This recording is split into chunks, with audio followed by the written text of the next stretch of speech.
me change shirts sometimes because it gets really damn hot. Even if your car is air conditioned, so it's brief little minutes you have to step out of the car to actually deliver is when you start to sweat. Anyway, but enough about perspiration. I'm just gonna sit here. Okay, it's comfortable enough.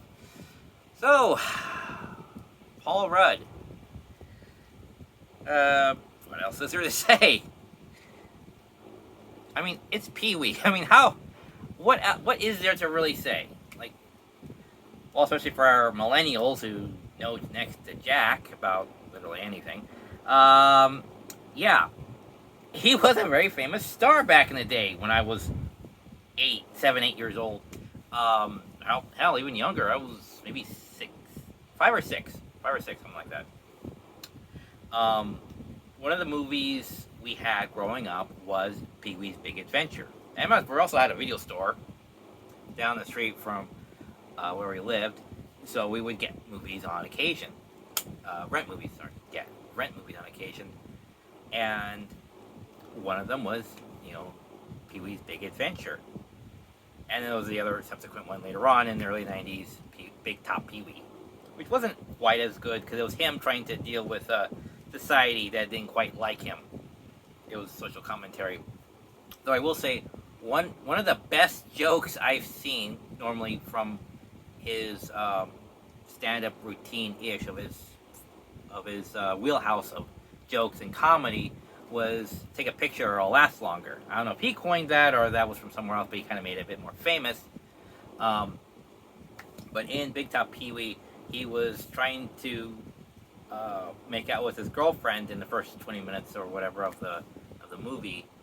So he went from the suburbs to his playhouse to the country. So just saying the geography of the whole thing.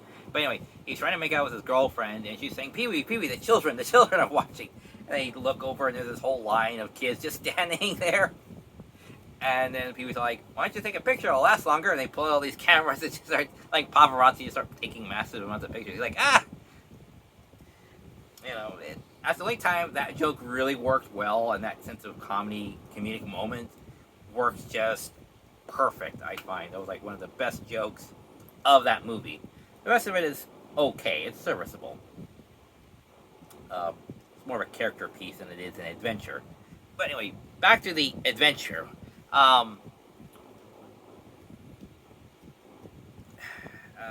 And yes, I know about the remake, sequel, whatever, made by Johnny Depp or something like that. I couldn't watch like the first minute of that. I'll just like, no, just no. If it's not Paul Rudd, it's not Pee-wee. It's a stand-in. It's just ain't right. Anyway, so Pee-wee's Big Adventure was this highly imaginative take on this, what essentially boils down to is a man-child who lives his life carefree and cherishes above all else his bicycle. Until one day somebody steals it. And then he goes on this epic crusade to try and find it. Cross country, running into numerous people who try to help him along the way, and with some rather questionable special effects. That was half the comedy right there, was seeing the fail of the special effects. It's like having someone do a levitation trick on stage and being able to see the strings. It's like that, where it's okay to see the strings. It's all right. It's half the comedy. Of course, that's only more available on the VHS, which we had, which was made it's a little sight gag, and you kind of like it because it feels more like a sight gag of we don't have, the quality of a big budgeted film, even though it was a big budget film. So we have these little low budget tactics, and you can kind of see through it. It was hysterical. Good claymation though.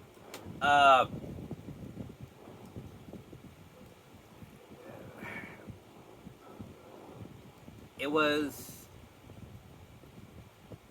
imaginative. It's what it was. It was always an adventure. This adventure from its opening scene all the way through, it was always very entertaining because he was an entertainer. He was a stand-up comedian entertainer first, you know.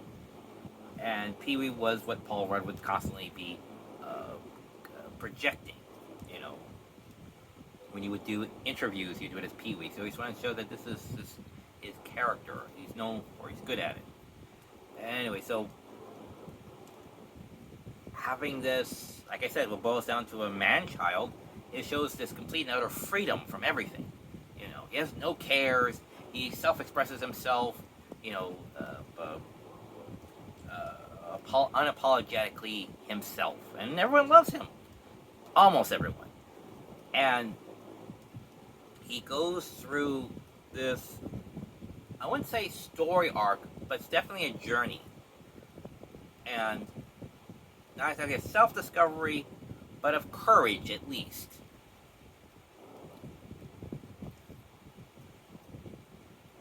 And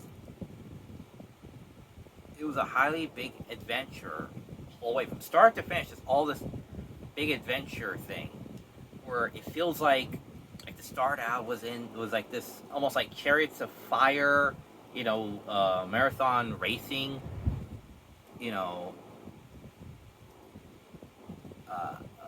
sequence to Pee Wee waking up in the morning, to Pee Wee going on all these adventures and everything, going to the Alamo, going to where those giant dinosaurs at in the desert.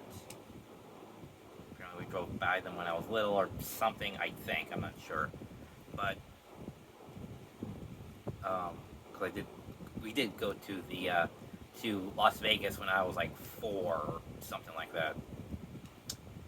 Yeah, we went there. I barely remember anything. I remember camping there. That was about it. Anywho,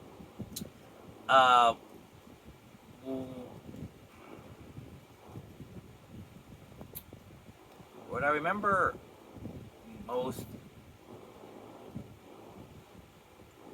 that's all Pee Wee was really known for. Well, Paul Rudd for being Pee Wee, and that was about it. He made some cameo appearances in various different other films. I didn't know he made anything else, honestly.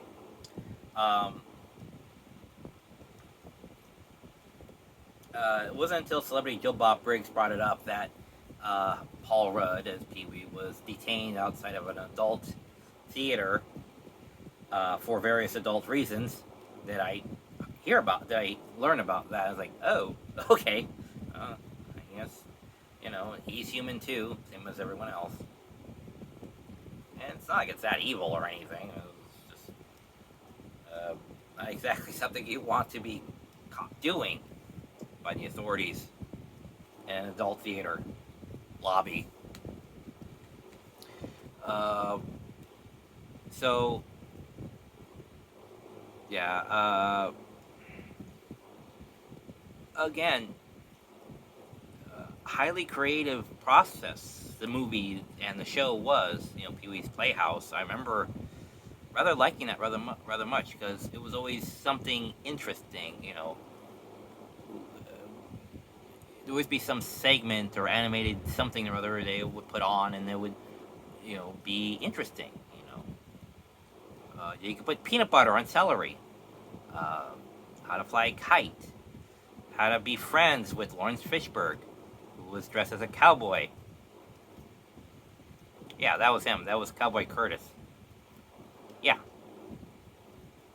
Morpheus was a cowboy in his youth. Before he started kicking butt in the Matrix. And that's about it.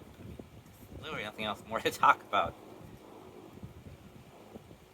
And he's been battling cancer secretly, and yeah, he finally died, and you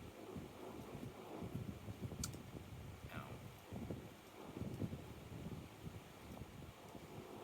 I will always remember him for being the great entertainer, childhood entertainer of, you know, my childhood. You know, this guy knew how to make people laugh. You know, how to be a silly Like, well, Jim Carrey's more of the '90s silly man, uh, along with Robin Williams. But Pee Wee's also one of the others. That would just be this zany, kooky character, and you couldn't help but just laugh and love this guy.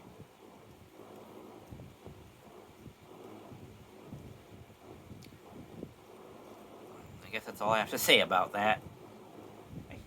Every time I think about that, any scene in any of the in Pee Wee's Big Adventure, it always makes me smile and laugh because it's just done so well.